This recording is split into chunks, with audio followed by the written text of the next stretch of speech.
What's up, everybody? I'm John Middlekauff. You know what I need you to do. Subscribe to our YouTube channel. We got content for days reacting to every NFL game all the time, every single day. Subscribe, like the videos. Let's go. What is going on? Time for a little thing we call the mailbag. At John Middlekauff, at John Middlekauff, just my name, two F's. Fire into those DMs and get your questions answered here. It's a little thing we call a podcast. Uh, I have basically a two-part question, and from two different people, but they kind of tie into each other. Ethan said, "What are the legit chances of an Eagles dynasty and or a repeat, and as well as what exactly in detail is Big Dom's job with the Birds? Is he sort of like the fixer?" Let's start with the Birds' chances of a dynasty slash repeat. They have a lot of impactful core guys under contract for the foreseeable future. So your quarterback, young, under contract. Receivers, young, under contract. Star running back, looks like in the prime of his career, under contract. Offensive lineman, Landon Dickerson, Mailata, as long as Lane's healthy. I mean, star players under contract. Jalen Carter, Nolan Smith. I mean, Cooper DeJean, Mitchell, the first round corner. I mean, the core of the team under contract, elite players in their prime. I saw Howie mention that I think in his press conference. Like, this is a big difference from the 2017 year. Like, most of our core guys are talking mid to late 20s, prime of their career. So dynasty, it's hard to tell, but I think repeat is very much on the table.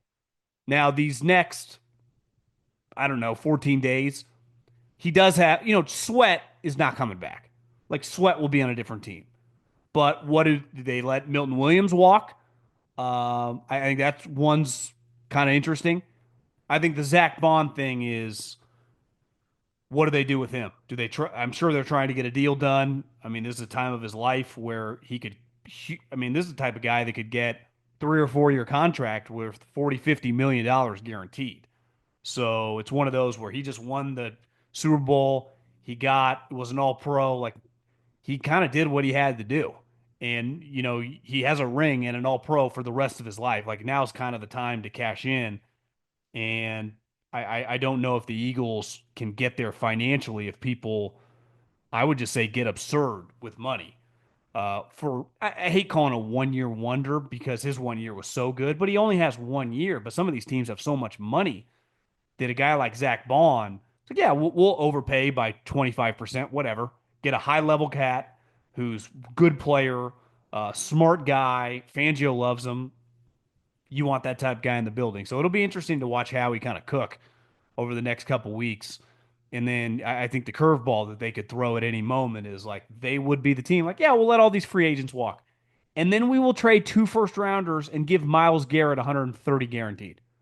Like, the Eagles are definitely a team lingering around if Myles Garrett, like, this does come to fruition. And it's like, okay, we just got to trade him before free agency starts. Give us your best offers. And you got to work with Myles because you're going to give him a contract extension. So I think the Eagles would be very much in play. Plus, their GM used to work in Philly. I think Big Dom, when I was around him, I would say Big Dom fixer would be strong. Guys way back in the day, pre cell phones and stuff. And this, I remember hearing stories of people that were around like the Bill Walsh, Eddie DeBartolo Niners in the 80s. It'd be much easier if, someone gets pulled over super drunk with a bag of cocaine and he's an all pro NFL player in 1987 and just make it go away. I think some of these things are a little harder to make happen in the day and age of our cell phone videos. And I would say cops with the body cam stuff. Like, I'm not saying that that doesn't exist, but I would say the league built the NFL, like a lot of pro sports league, were built on taking care of your star players.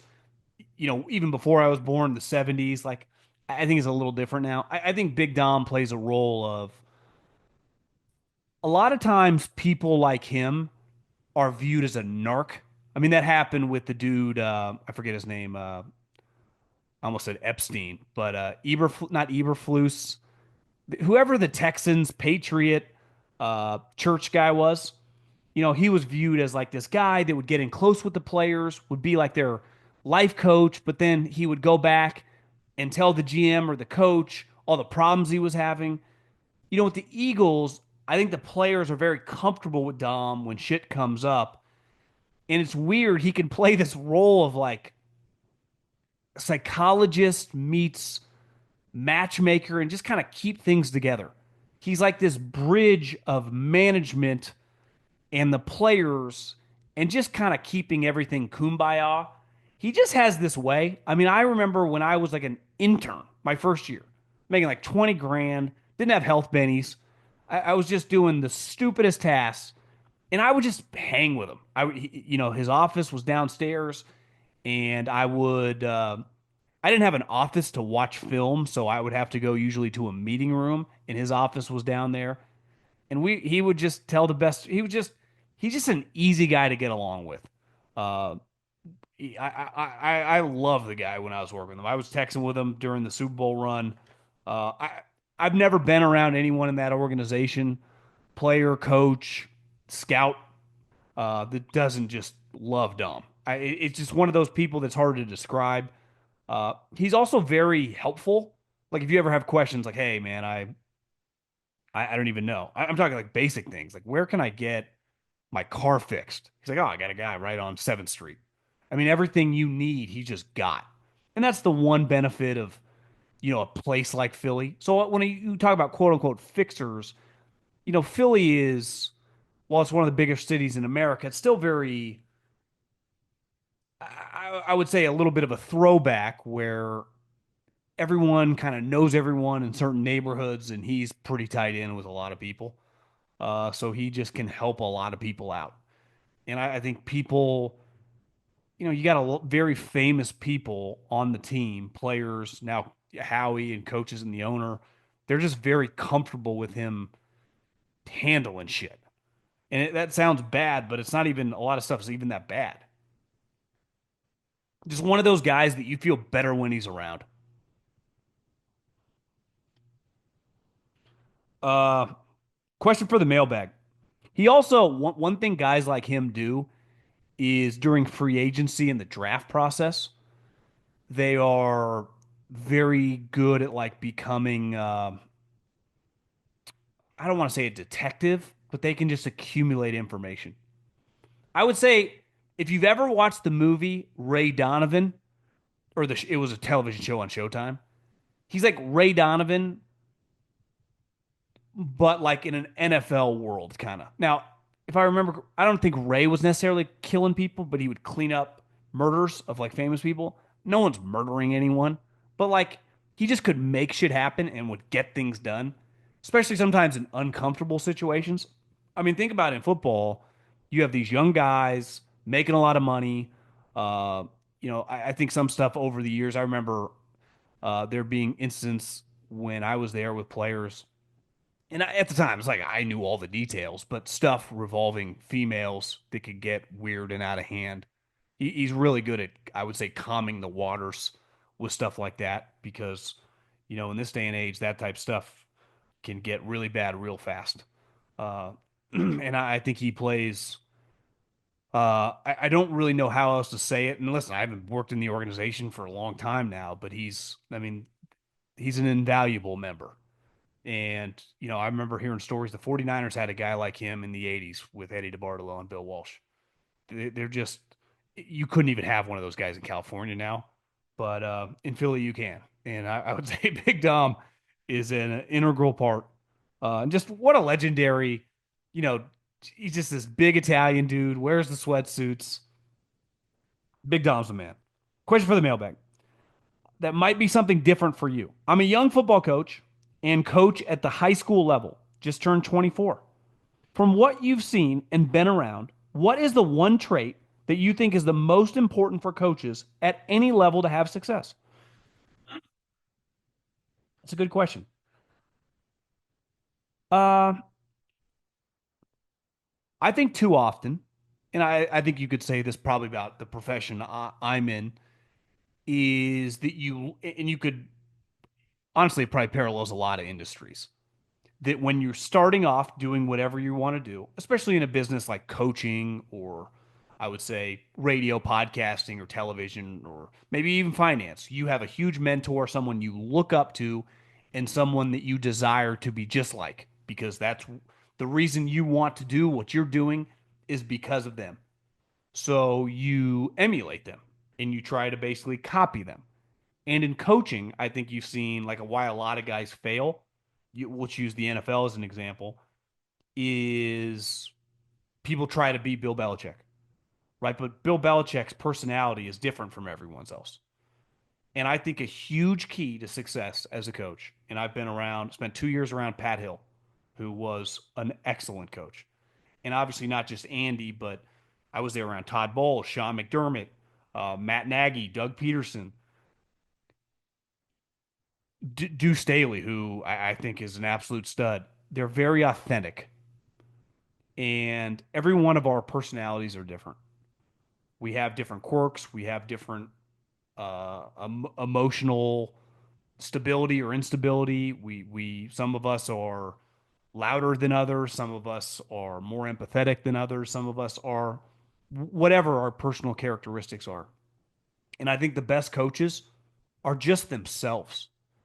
And I think any human being, when they realize, and part of being a coach, like you're doing this to try to help other people out, to try to make a player at a high school level a better player.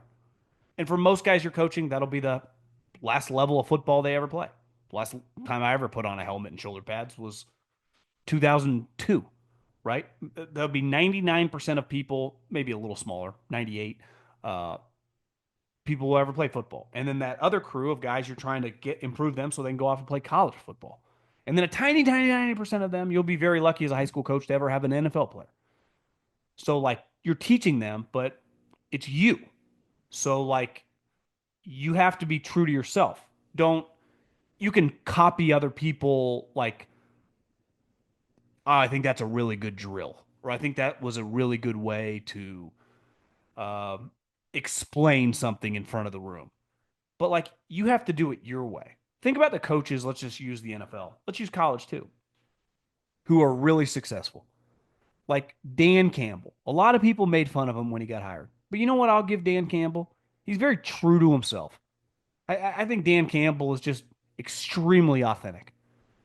Andy Reid. Why does everyone like Andy? Andy's an LA kid. I know he's lived in Philly and Green Bay and Kansas City now for the last 30 plus years, but at his roots, like Andy Reid's wearing rainbow sandals, walking around the office in shorts.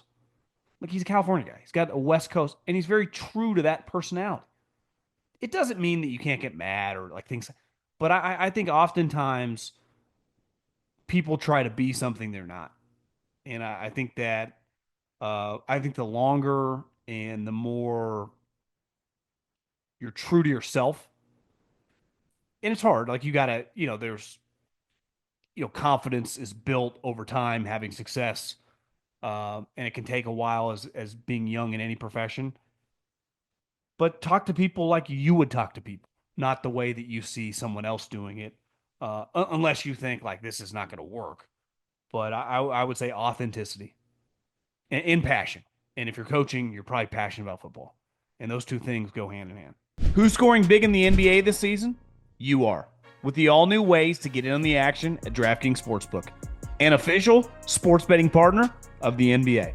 From dunks to assists to rebounds, get behind your favorite player and the prop bets you can make on DraftKings, the home of NBA player props. Ready to place your first bet? Try betting on something simple, like picking how many points your favorite player will have. Go to DraftKings Sportsbook and make your first pick. First time? Here's something special just for you. New DraftKings customers bet $5 to get $150 in bonus bets instantly. Take it to the rack with DraftKings Sportsbook. Every point counts. Download the DraftKings Sportsbook app and use the code JOHN, that's code JOHN, for new customers to get $150 in bonus bets when you bet just $5. Only on DraftKings. The crown is yours. Longtime fan, first time caller. What are the most important moves the Patriots need to make to get back into the playoffs and a strong force in the AFC? It's funny, we talk about it every single time. And all I see in Patriot land is like, how do we land T. Higgins? How do we land a wide receiver? It's like, guys, do we all agree that your offensive line sucks? The easiest way to help out your young quarterback, who I saw Vrabel say that his oldest son is older than Drake May. He's like, God, it makes me feel old. I'm like, that's kind of crazy. I guess Drake May is what, 21, 22. Vrabel's probably 50. So, he might have 22-year-old kid. But I think the easiest way to help out a quarterback, improve the offensive line, get a tight end and a running back. And if you look at this draft and you look at the free agent class, go buy a couple offensive linemen.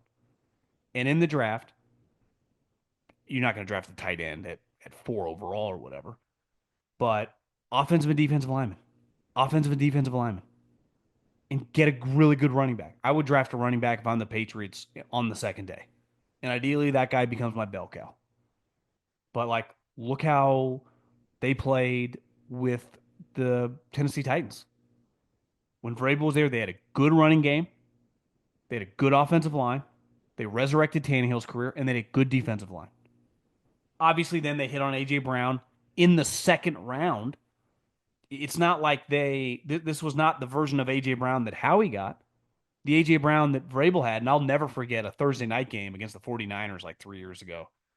A.J. Brown single-handedly won the game. I was like, God, this guy, I didn't realize he was this good. And he was, and he is. But I just think the line of scrimmage, man, line of scrimmage, line of scrimmage. I think Harbaugh showed the way last year. Like, oh, they got to take Malik Neighbors. And they easily could have. No one would have complained. Not a fucking soul. Jim Harbaugh, Joe Ortiz, get their quarterback, Malik Neighbors, who's, let's hope the concussion thing is not a lingering issue for his career, but already a top 10 talent at the position. I mean, a freak. And they're like, no, we're going to take a tackle. It's like, you already have a left tackle. It's like, yeah, we're going to get a right tackle. And we're going to have the best tackle duo in the NFL. It's like, Jim, why didn't you draft a wide receiver? He's like, well, I viewed offensive linemen as skill guys, the tip of the spear. And I would guess Vrabel would do the same. Obviously, if Joe Alt was in this draft, it'd be a no-brainer to take Joe Alt at 4. He's not, and I think there are a lot of question marks with the offensive lineman. So I'm not acting like it's just a no-brainer pick on who to do, but I think you go offensive or defensive line. Been a lifelong Packer fan. Matt LaFleur is clearly a great coach. However, I think his play calling has been a little dubious. Prime example. A must-have, I mean, we're breaking down individual situations here. 3rd and 3 against the Eagles, and they run it with the backup running back, not even Jacobs. That's just one example. What kind of play calling is that? His play calling has also been off, and I feel like it cost us some games. Jordan Love is a good young quarterback. He said, great. I'll go good.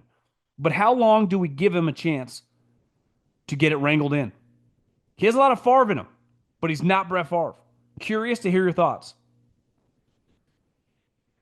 Uh, what was weird about last season is Love gets hurt in that Eagles game. And I thought the next couple weeks when they were rolling out Malik Willis, I'm like, you're just going to lose every game with Malik Willis. And then all of a sudden, he just runs like this way different offense. And they're running the ball with Jacobs and Malik. And it's like, what? How is he doing this? And you're like, LaFleur is an elite young offensive coach. McVay's, Shanahan's, he's in that crew. The version of like the young Andy Reid's from an offensive standpoint. And then as the season went on, you'd watch him, especially when Love was banged up and they would get really pass happy. I think you just have a weird year. And maybe sometimes you try to justify giving your quarterback all that money. Let's face it, Jordan Love, a huge reason he's there is because of LaFleur and Gutekunst. Like that's a mutual decision. Uh, but yeah, I mean, if your bad years are going to be going to the playoffs, but I talked about this on a mailbag recently. It's pretty insane that you made the playoffs going 1-5 in your division. That is nuts. That really is. And I forget, you know better than me, my memory. A lot going on upstairs right now. But were you that week 8, 17 or 18 game against the Bears? Was that you were kind of trying, kind of not? I forget. So, but let's just even say going into that game, you were 1-4. That's you can't get swept by the Vikings and the Lions. That can't happen. But how often are you going to go 1-5? Like next year, I would say worst case scenario, you're probably winning 2 games. So you're already winning 10 plus games. You're winning one divisional game. I think you guys are going to be okay. There's growing pains. I mean, Jordan Love has started one full season where he missed some games, and then I guess he was a full time starter 2 years ago, so 2 full-time seasons. But he's already played in 3 playoff games, so he's got a lot of experience, and he sat behind Rodgers on really good teams. I keep saying this over and over. There are some teams that are like, we're the Steelers. What are we going to do? We're the Browns. We're fucked. Right? We're the Cowboys. What the hell's going on? And then there's like you guys. Everything's going to be okay. Things are going to be good. You guys are fine. Like, it wouldn't shock me next year for like the 2 seed. I would not freak out if I'm a Packer fan. You guys, it's like when your boy flew first class for the second time in his life to New Orleans, and the lady comes and she goes, "What would you like to eat?" I'm like, "The enchiladas everyone else is eating." She's like, "Oh, we're out of them." I'm like, "Well, what's your other meal?" She's like, "Oh, the salad." I'm like, I'm good." Like, that's first class problem. Not that big a deal. Right. And I realized, like, I'm not going to complain. I'm sitting here. Like, I see why everyone, or the 8 to 10 people that sit up here when all the rest of us are back, like sardines in the back of the plane, realize, hey, they're living pretty, they get meals. But it wasn't that big a deal. Why? Because it was a first class problem. It's like, I didn't get the enchiladas. Like, yeah, your coach had a couple bad play calls. You still were in a playoff game. What are your thoughts on Dart coming out of Ole Miss? He looked awesome in college, but I think he could be a solid backup at the top of the second round. Go BYU Cougars. Dart's a Utah kid. Uh, I didn't watch that much Ole Miss last year. I have to, as we get past free agency and I get married, maybe that'll be a project of watching a little more Jaxson Dart on the old YouTube. My exposure to him, I was dialed in to one game this year, and it was a huge game against Florida, and he made some of the worst mistakes I've ever seen. Like it was like Jameis Winston at Tampa level. Like, what is going on? And I think you got to be very careful. We used to call this, I mean, they still do call this. Sometimes your first exposure to a player can be positive or negative, but you can't let that cloud your judgment if it's a small sample size. So, like, if you go see a top, 50 player and he has an awful game, it's easy to carry that with you forever. And it might have been like, that was the worst game of the season. He's a great player. He had a bad moment. Jaxson Dart had a bad moment in the Florida game, like really bad. Lost him the game. But that's, like, I would say the most vividly sat. No, it wasn't a 4 box. It was like the only game on my television and being like, what is going on here? I liked him at USC early on in his career. I thought it was like, this guy's a freak. The year, I guess that would have been before Lincoln Riley got there. Uh, I was a fan because he's very talented, but I think the decision making in the game I watched was like, ugh. But there's more to that. I know he had a good Senior Bowl. I know he had other really good games. And playing in the SEC, it's like multiple years. He's gone through different coordinators. Uh, if I was a betting man right now, I'll know more after the combine, texting around. If you said you got to place $1,000, does he get drafted in the first round? Does he go the second round? I'd say he probably goes in the first round. If Jordan Love can go pick whatever he went 27, Jaxson Dart can go pick 27. So I would guess that Jaxson Dart ends up going somewhere between 15 to 32. Can I tell you about my friends at Mando? They've taken care of me for a long time now. And listen, it's Arizona. It gets really hot, and I get very sweaty. And that's where my friends at Mando, they come in with the deodorant wipes. How about the deodorant spray? And just the whole body deodorant that you just put a little bit on. You can put it under your pitch. You can put it on your arms. You can put it on your balls. And I cannot recommend it enough. It's clinically proven to block odor all day. No one wants to smell. Created by a doctor, all products, baking soda free. So clinically proven to control odor better than a shower with soap. How do you beat that? 12 hours after a shower, you're still smelling good.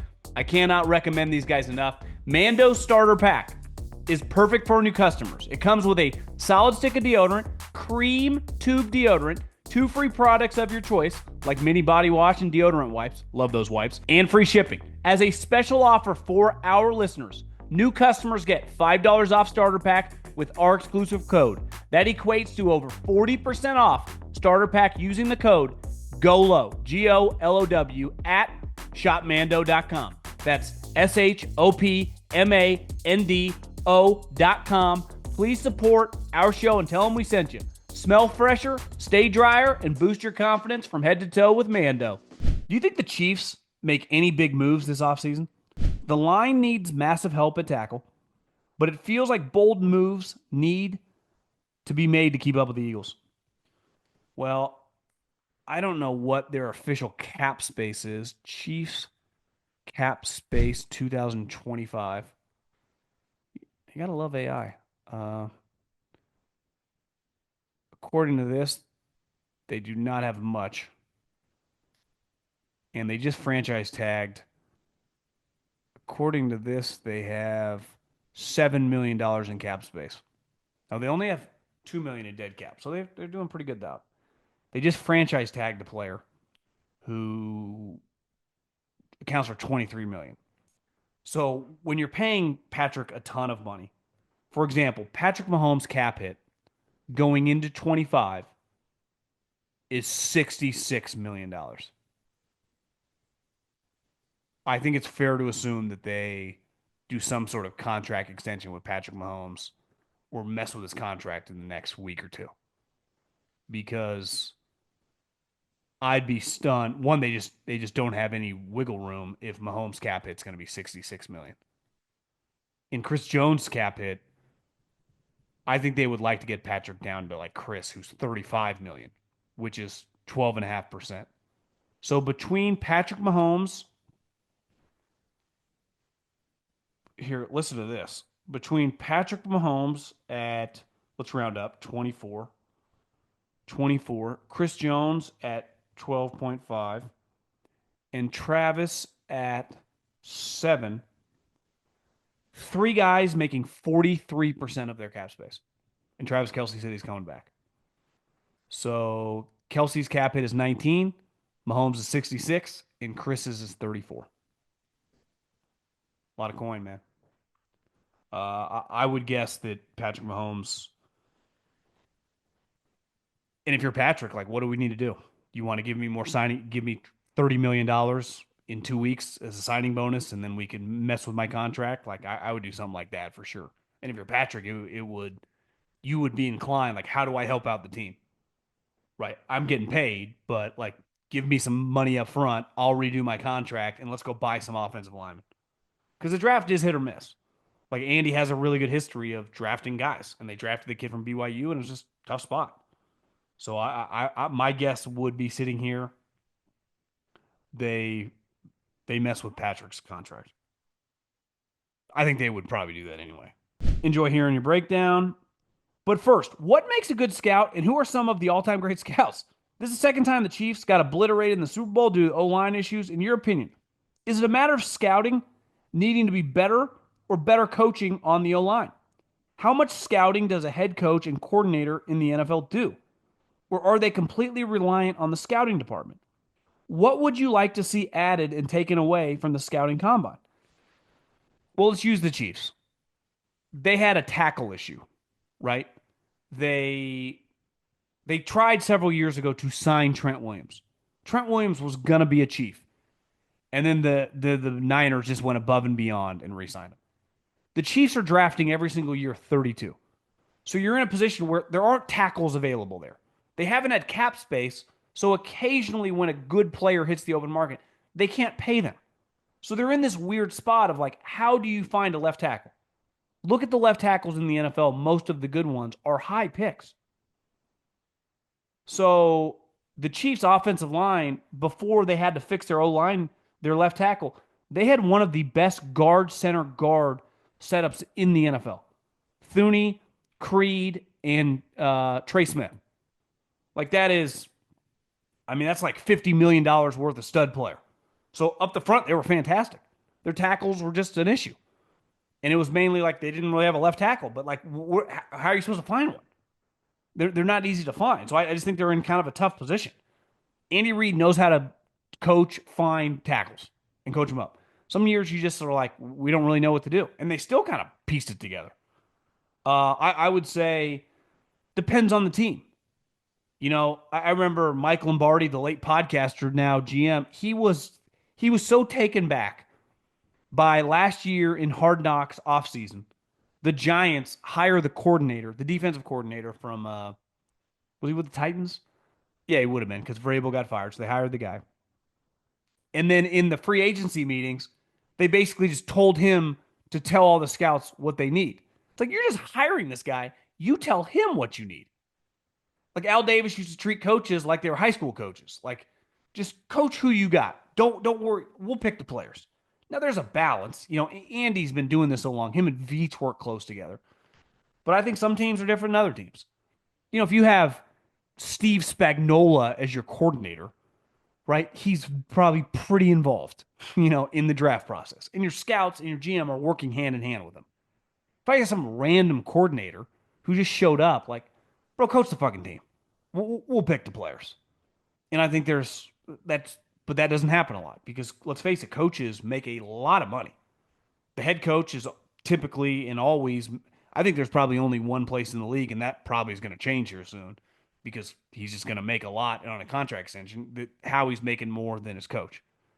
But I would say I'd have to really do a deep dive, but probably every coach is making more than the GM. And some of these coaches, the Harbaugh brothers, the Tomlins, they are making significantly more. Let's use the Pittsburgh Steelers as an example. Mike Tomlin's probably making somewhere between 15 and $20 million.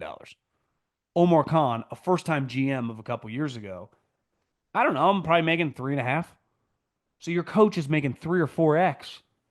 It's like, who do you think has more juice? And it's why, like, in some other organization, someone would have been like, yeah, let's bench Russell Wilson. This isn't really working. Let's go back to Justin Fields. Well, head coach has a lot of power. So I think whenever you hear about these guys arguing about uh, the decision making and the draft and who gets the final say, like all these coaches poo poo that, like, oh, it doesn't matter. Bullshit. Someone's got to pull the trigger. Someone, like, there's a tiebreaker somewhere. It's the coach or the GM. Especially when the owner's like, I don't know these players. It's your guys' call. Who's got the final decision making power? You pull the trigger. But I think coaches can be pretty. And here's the other thing. I don't know who the best scouts are. I mean, I was with a lot of really good ones. Brett Veach, was a scout when I was there. He is excellent. Mike Bradway, who is with him in Kansas City, is awesome at his job. When I was there, Grigson, Grigson's not my biggest fan. I didn't think he was that great of a scout. I mean, I didn't. But, being a GM is about more than that. But, you either got an eye for it or don't. And some guys are better. And, Adam Peters, I've never worked with Adam, but I always thought really, really highly of him. And I think he's pretty fucking good. And I think it doesn't mean you don't miss. It doesn't mean that maybe he was all in on Trey Lance, and doesn't mean he doesn't go the wrong way. But I think over the course of his career, like, he's done a pretty good job.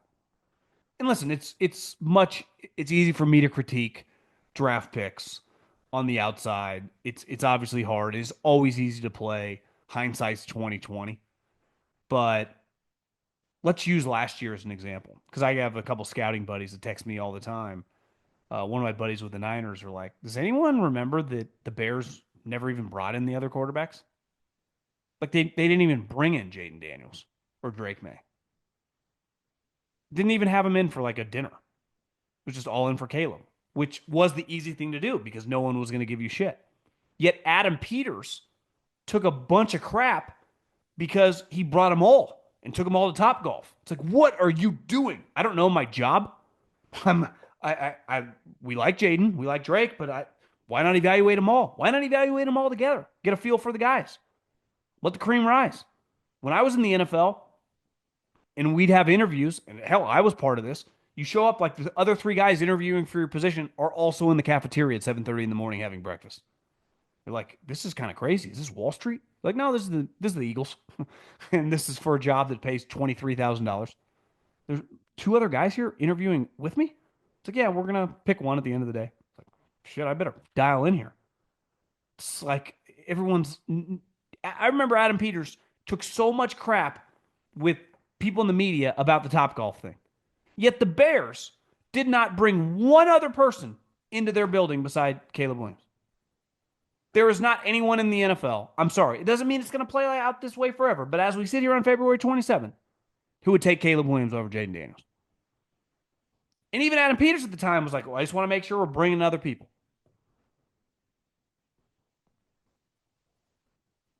Listen, my guys with Kansas City really like Ryan Poles. People think he's a good guy. And listen, obviously, you just watch him like, seems like a great guy. Is he good at his job? I don't know. Job's hard. And, the job of a GM, too, is about more than like picking players, like building a team. I would say the same thing about Joe Shane, the GM for the Giants. Seems like a nice guy. Seems like probably a fun guy to like be your neighbor, have as a friend. Is he any good at being a general manager? Doesn't really seem like that. Seems like he's completely over his head.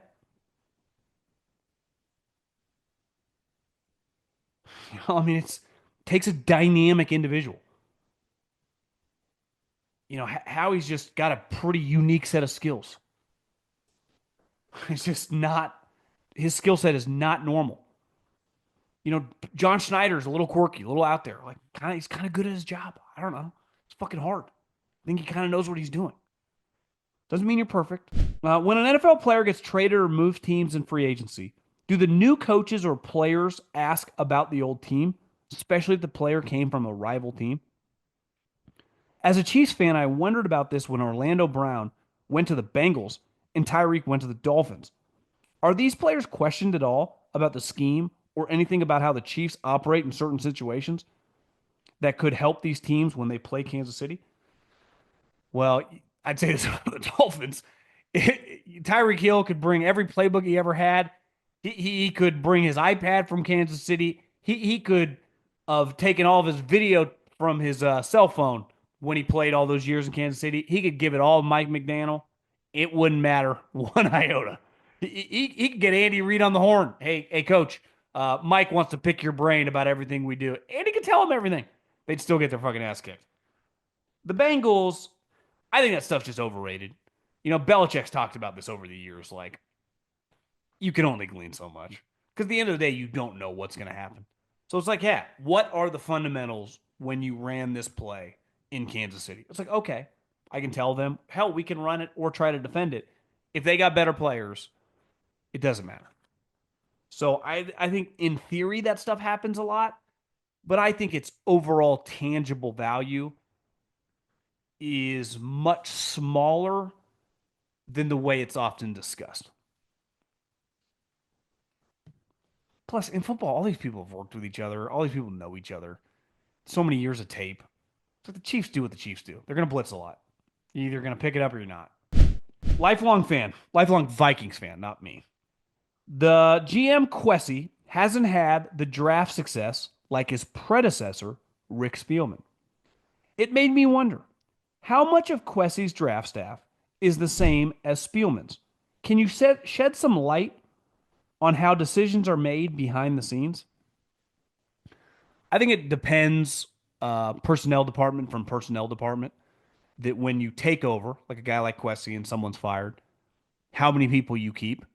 For example, we have a bunch of new GMs right now in the NFL, right? The dude, probably messing up his name, Mogi, the Jets guy, Borgonzi, Spytek. And sometimes, Spytek already fired like 4 people.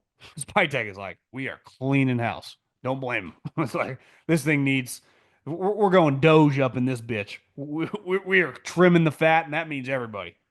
In some places, like when John Lynch and Kyle Shanahan got the job, I felt like a majority, he brought in Adam Peters with him, but the majority of guys, Josh Williams, who just interviewed, was in the finals for the Jags job. has been there like 15 years.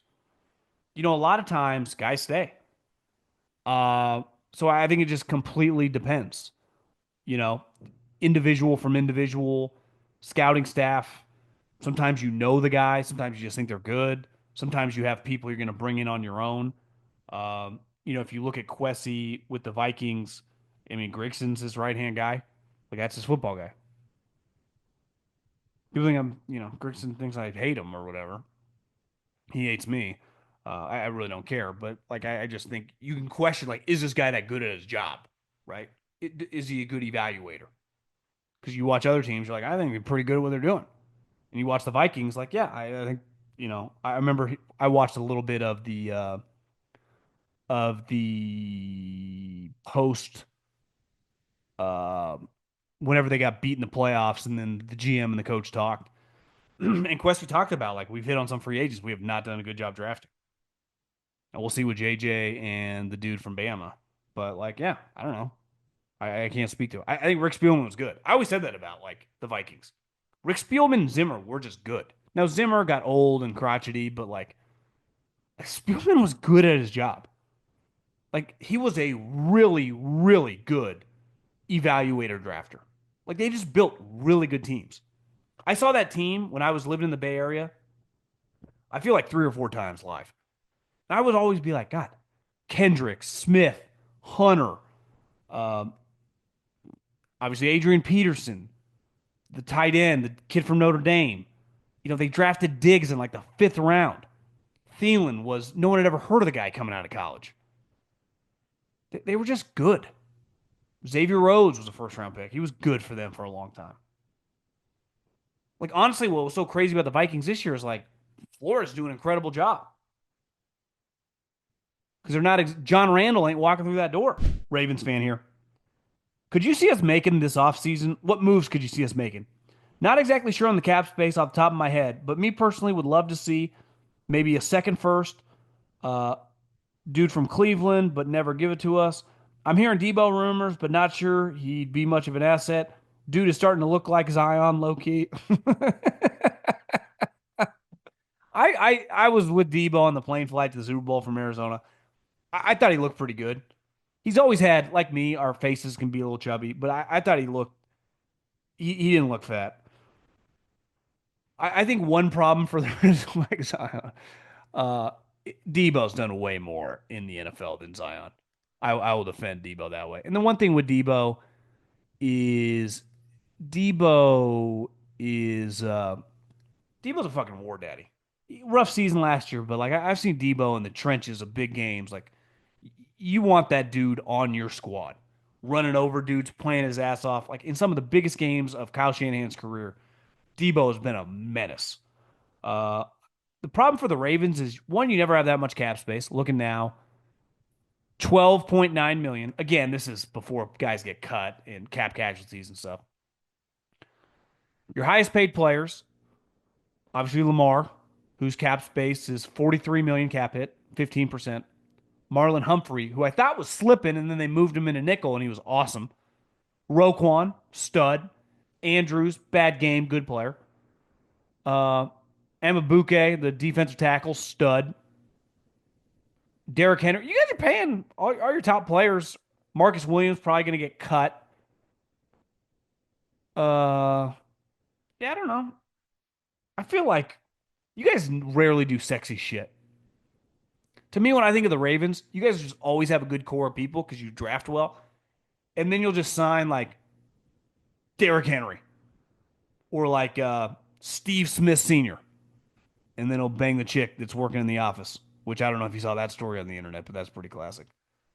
Uh, which I also saw Steve taking, like, family portraits, like, with the 6 kids. I actually saw Steve at the hotel buffet for breakfast. Said what's up to him. Looked like he was in good spirits. Maybe she was there. Uh, I feel like you guys make a living off, like, signing that type guy, like Derrick Henry, Eric Weddle. You guys are rarely, like, messing. Not the Browns would never trade you Miles Garrett, but Debo. Like, if you can get Debo for cheap, I guess he's trading like a 6 round pick. The Niners need some of Debo's money. I think that was the last question. Yeah. Okay. Well, good question. The Ravens, you guys are just one of those teams, kind of like the Packers. You might not win the Super Bowl, but it feels like you always have a good year and you're just always going to be good. And probably more than the Packers. Sometimes during the season, you're like, is this the best team in the NFL? And part of that's Lamar. I mean, Lamar's dramatically better than Jordan, but just a well run organization. I think one thing the Packers and the Ravens both possess is like they're very comfortable in their organizational skin. Like they know what they want, they know what they look for. They have a bunch of guys. Gudikins has been there forever. DeCosta's been there forever. They just kind of know what they're doing. It doesn't mean you're perfect. They're not always super dynamic. Howie's doing way crazier shit. Les Snead will trade the house. They don't always get super aggressive, but they rarely fuck up big. They really do. So if I'm a Raven fan, I'm feeling pretty good.